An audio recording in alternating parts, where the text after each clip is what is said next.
I have a question. So it's a very messy story, but because at the end of the day, we sold our business about a year ago, and we had a lot of assets that were super valuable. That's why we sold it.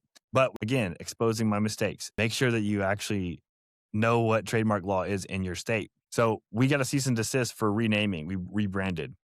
I don't want to get sued, so I'm not going to talk about that brand. But we did have another brand, and it was very simple. And I actually trademarked the name of this brand. I haven't gone through the whole thing, but I spent hours and hours and hours. I was referred to a trademark attorney. Highly recommend doing that. And I'm sure you guys have Kickcharge has the same type of people. You need to actually understand that's a very specific type of attorney. She was amazing. She was very patient with me, but it's a process you need to do. I'll just say that. It's a process you need to do to part of your naming if you're worried about trademark infringement at any point in time. And I know Kickcharge can take you through that, but it was really important to me to do that. And we spent literally 3 different sessions just going through names and going through ideas. And we trademarked a name.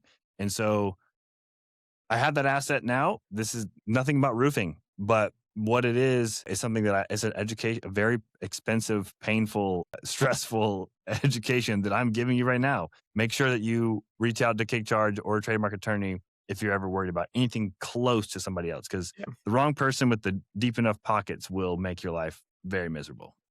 People think that the benchmark that they need to live up to when naming their company is whether or not it's available in their state database for the LLC. So they go on their state database and they'll type in their name and they'll see, oh my God, well, no one in this state is using this name. I can use it then. Yep. And that's not the benchmark. Federal supersedes state, right? So it doesn't matter what your state says as far as the name being viable. It just simply means that there isn't another LLC that's named for this particular name in that state, which in theory might give you pause because you might say, wow, no one has this name. Why don't they? Why hasn't no one thought of this name? But they never bothered to check federal, and federal is the one that's going to get you in trouble, right? Yep. So you can have approval in your state, and your state may say, oh yeah, you can use this name, but federal has nothing to do with state. And so the benchmark for us, like people like, oh my God, why do you guys charge so much for naming? And I'm like, do you guys have any idea like how hard it is to name a company between the lawyers and the legal fees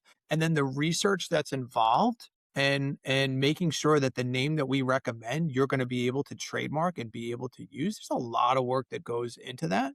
And it's crazy to see people disregard trademark and even launch knowing that the name is trademark. There's 2 examples recently of 2 roofing companies that still decided to launch their companies with names that they can't own. And they're like, well, I guess we'll deal with it if it comes up. And I'm like, deal with it if it comes up. Do you know how disruptive that will be if you're 2 years into this journey and you get a cease and desist by someone that has taken the time to register their name? So there's obviously a reason why they decided to do that. Yeah. And you don't have any defense. There's no defense that's going to warrant you or get you out of this. It's like a slam dunk. If they filed it before you and they've been using it before you, that's it. You're done.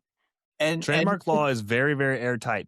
So you just described all the mistakes I made. So I checked for LLCs. I checked for URLs. So I owned, here's how crazy it is. I owned the URL and the LLC in my state. And I also checked the trademark. It was not trademarked. Doesn't matter. I'm in Georgia. That didn't matter. The plaintiff sued me for just using the name previously. That's it. That's all they had. Yeah. They owned none of the other assets. Nothing. It didn't matter. And even just searching, by the way, too, like you may search a certain way and think, oh my God, well, I'm clear because nothing else pops up, but there's phonetics involved too. Even if verbally, when you say the name, it can be confused with their name.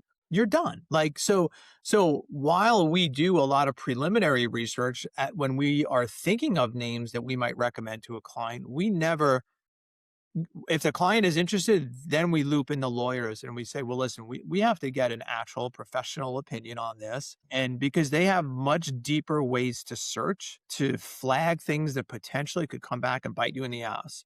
Knock on wood, we've never had an issue with a name that we've proposed over the years, but it takes a lot of time and it's freaking hard. It's not easy to do. You have so many things that you have to consider about naming, aside from even just a trademark. It's like, well, what is the brand story we're going to tell? What are the visuals we're going to tell? Can we use alliteration? Is it easy to spell? Like, there's all these things that you have to be really, really considering. But it does really blow my mind seeing some folks, not caring to really research, and I shouldn't say not caring, they just don't know. Like, when you did all this, you thought you did everything the right Yeah, way. I spent months on this. I Uh, was like, I'm gonna make sure it's gonna be a very expensive for me. yeah, So much money that I literally wasted because I didn't reach out to people like you. yeah, And I thought I knew.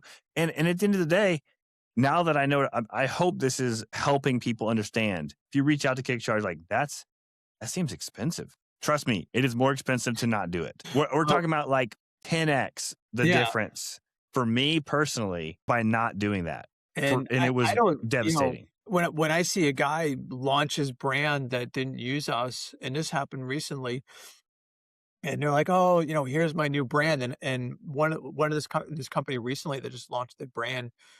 And I know the owner and I'm friends with him. And I just said, hey, bro, like I sent him the link to the federal trademark. I'm like, bro, you can't use this name. And he was already into it. Like the truck was done, the website Sure. was done.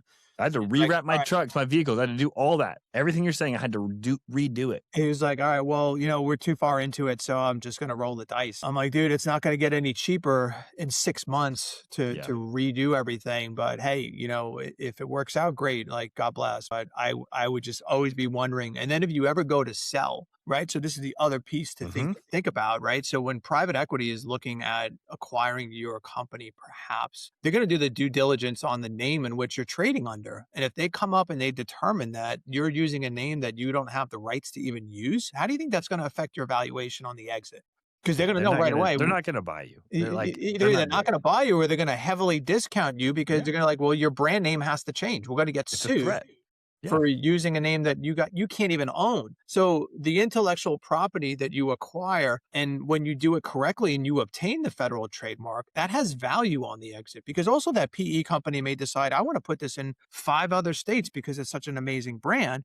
And then they find out, well, we're not even supposed to be using this in one state. Like, again, those are all things to think about. So sometimes when people are like, oh my God, branding is so expensive or naming so expensive or investing in branding and naming is expensive. I'm like, well, how much is not investing in branding and naming Way more. Way more. It's a gonna lot cost, more. right?